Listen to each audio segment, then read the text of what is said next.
Alright guys, what's going on? In the last video I talked about why the way that you speak about yourself is important and why you need to start changing your self-image. So I want to touch more into how you can actually change your self-image, because in the last video I gave just one point, a little teaser, but now I want to elaborate. So without any further ado, let's get into it. So first and foremost, if you want to become a better person, an all-rounder, etc., improve your mindset, then the first thing you have to do first and foremost is to get out of the comfort zone. Okay, I'm going to make a separate video about this later on, but I still have to touch upon this. If you're in the comfort zone, you can't expect to change at all. How can you expect to become a socially confident person, somebody who's proud of themselves, when you're still doing the same things that the past you, who you believe was a loser, was doing? Okay, you can't just expect change out of nothing. Change can't come out of a vacuum. Okay, so you have to actually get out there, leave your room, try new activities, actually expose yourself to anxiety-inducing situations, okay? If you're scared to talk to people, put yourself in social interactions. Okay, just force yourself. It might seem awkward at first, but you're going to realize that it actually wasn't that scary. Okay, in hindsight, you're going to realize that. And what's this going to do? This is going to slowly build up your confidence little by little. And you're going to start talking to yourself better. You're going to be like, wow, I'm actually proud of myself for engaging in that risk. Okay, sometimes you have to take these risks, and a lot of the time you're going to prosper. Sometimes you're going to fail.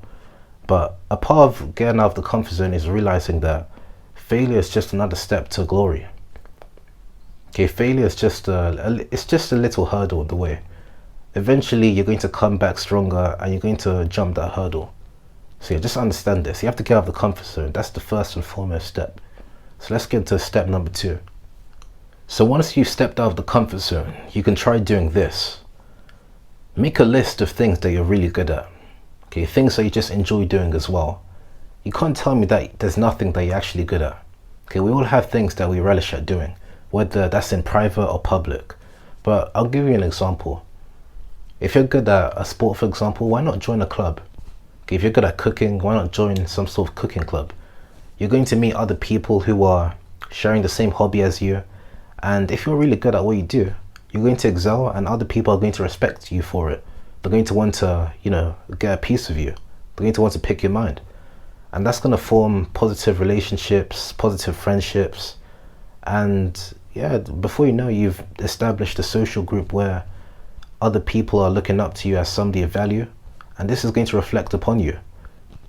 Subconsciously, you're going to start seeing yourself as a winner, as somebody that's worth something. And you're going to treat yourself like it as well. And you're going to start speaking more highly of yourself. You're going to start seeing yourself more highly.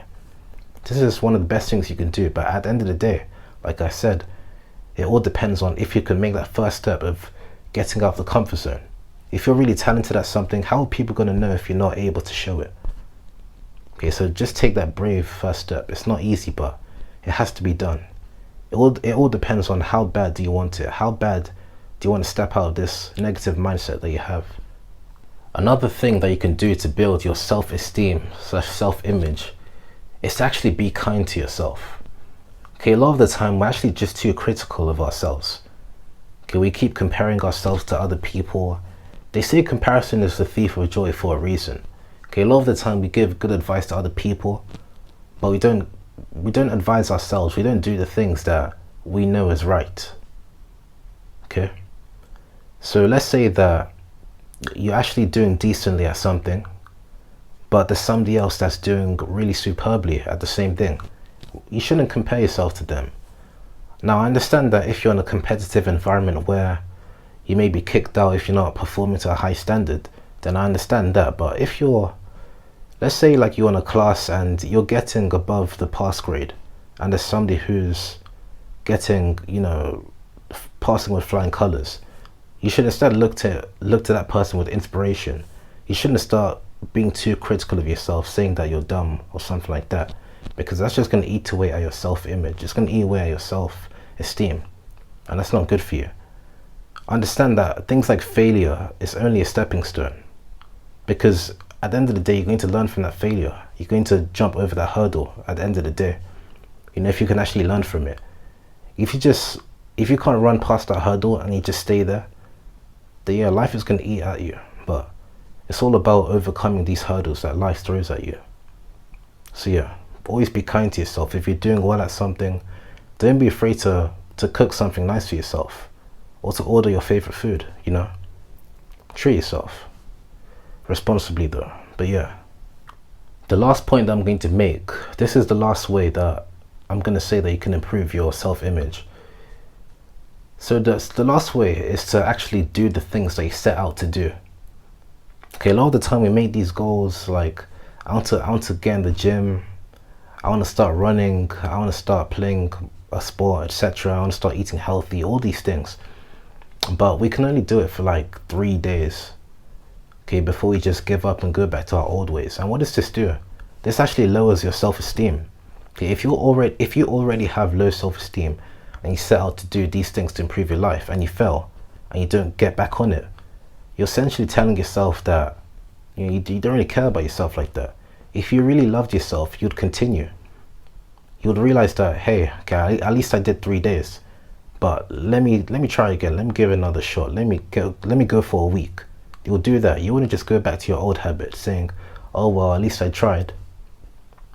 Okay, you're gonna increase your self-respect if you can actually set out to do the things that you wanted to do. So yeah, always endeavor to do the things that you set out to do. If you said you're going to do something, do it. And this is also going to increase other people's perceptions of you as well. And that's just a plus. At the end of the day, you're doing it for you. You're not doing it for other people. Other people, that's just a little bonus. But it all starts with you, the man in the mirror. So yeah, with all that being said, I'm going to end the video here. This was just a 2-part series on the topic of self-image / self-esteem. So yeah, thank you for watching. Leave a like, subscribe if you enjoyed it, and I'll be seeing you in the next video. Peace.